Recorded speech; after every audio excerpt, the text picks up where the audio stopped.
სასტუმრო თბილისი მარიოტში საქართველო-უკრაინის ბიზნეს ფორუმი მიმდინარეობს. ფორუმს, რომელიც საქართველოს პრემიერ-მინისტრმა გახსნა უკრაინის ეკონომიკური და ბიზნეს სექტორის წარმომადგენლები ესწრებიან. ბიზნეს ფორუმში მონაწილეობის მიზნით თბილისში უკრაინული წამყვანი კომპანიების 50-მდე წარმომადგენელი ჩამოვიდა. მათ ინტერესს საქართველოს სოფლის მეურნეობის, ტრანსპორტის, IT-ის და ლოჯისტიკის სფეროები წარმოადგენს. არის თუ არა უკვე საუბარი კონკრეტულ პროექტებზე. გვანცა პაპავაძე აშუქებს ბიზნეს ფორუმს და ის ახლა პირდაპირ ეთერში ისაუბრებს.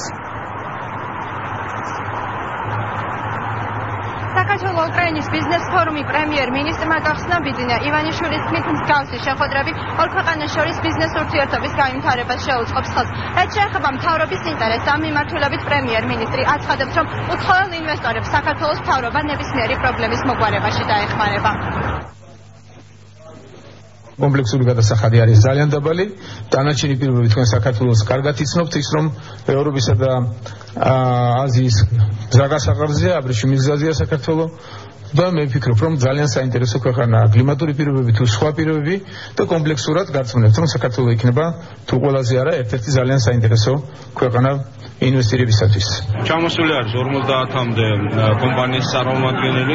მათ ინტერესები აქვს საქართველოს საფინანსო სექტორში, არის კომუნიკაციაში მათი ინტერესი, გადამამუშავებელ მრეწველობაში და ვფიქრობ ამ მიმართულებით ახალ ინვესტიციებს შეიძლება ჩვენ ველოდოთ, რომელიც მნიშვნელოვნად შეუწყობს ჩვენთან ახალი სამუშაო ადგილების შექმნას. ღონისძიებას ასევე ესწრებიან ვიცე-პრემიერი კახი კალაძე, ეკონომიკისა და ფინანსთა მინისტრები, ასევე რეგიონული განვითარებისა და ინფრასტრუქტურის მინისტრი დავით ნარმანია. მინისტრების თქმით, უკვე გამოიკვეთა ინვესტორების დაინტერესება საფინანსო, საკომუნიკაციო და გადამამუშავებელი მრეწველობის სექტორში.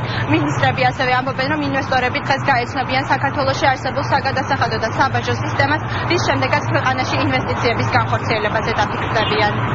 ძალიან დიდი რესურსი გააჩნია ქვეყანას მომავალში დავხდეთ არა მარტო ენერგოდამოუკიდებელი, არამედ ექსპორტიორი.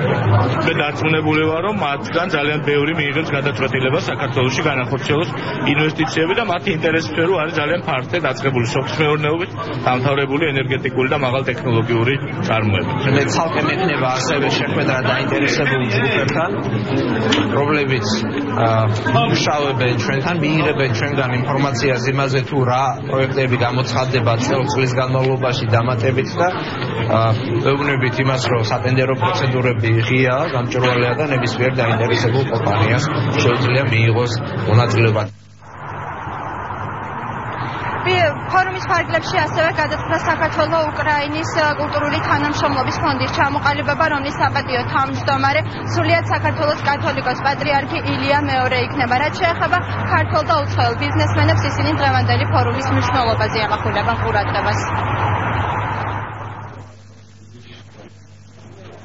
ჩვენ ვიმუშავებთ საერთაშორისო გაცვლის პროგრამებზე, ერთმანეთს ორი ქვეყნის საზოგადოებას გავაცნოთ, ერთმანეთის კულტურას, კლასიკას ვიმუშავებთ თარგმანებზე. შეჭირობით გადაწყდა, გუშინ მივიღეთ გადაწყვეტილება პატრიარქის კურთხევით და მისი სურვილით, რომ პატრიარქი იქნება ფონდის საპატიო თავმჯდომარე და პროექტებს ალბათ განვიხილავთ ორივე მიმართულებით, ესე უკრაინასთან დაკავშირებულ პროექტებს, აქ მე მითხრეს, რომ არის მუზეუმი ცოტა რთულ მდგომარეობაში, ქართულ კულტურასთან დაკავშირებულ პროექტებს და შემდეგ ესე ორივე ქვეყანაში, ორივე ქვეყნის სივრცეში გაგრძელდება მუშაობა. ინდუსტრიულ ზონაში უკვე აქტიურად მუშაობს რამოდენიმე კომპანია უკრაინული, რომელიც ახორციელებს სხვადასხვა საინვესტიციო პროექტს და სავაჭრო ოპერაციებს, ასე ვთქვათ. და შესაბამისად ჩვენ ვთვლით, რომ ასეთ форумებს უაღრესად დიდი მნიშვნელობა იქნება მომავალშიც, რომ უკვე კონკრეტულ დონეზე გავაფორმოთ ბიზნეს თანამშრომლობები უკრაინელ კოლეგებთან. Мы присутствуем на ბიზნეს ფორუმზე საქართველო-უკრაინის ეკონომიკურ ურთიერთობებზე ვისაუბრეთ.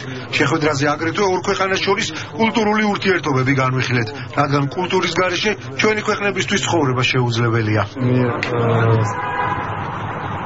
ღონისძიების ფორმატი ასევე ითვალისწინებს ორმხრივ შეხვედრებს ქართული და უკრაინული ბიზნესის წარმომადგენლებს შორის. საქართველო-უკრაინის ბიზნეს ფორუმის დეტალებით გვანცა პაპავაძე საუბრობდა.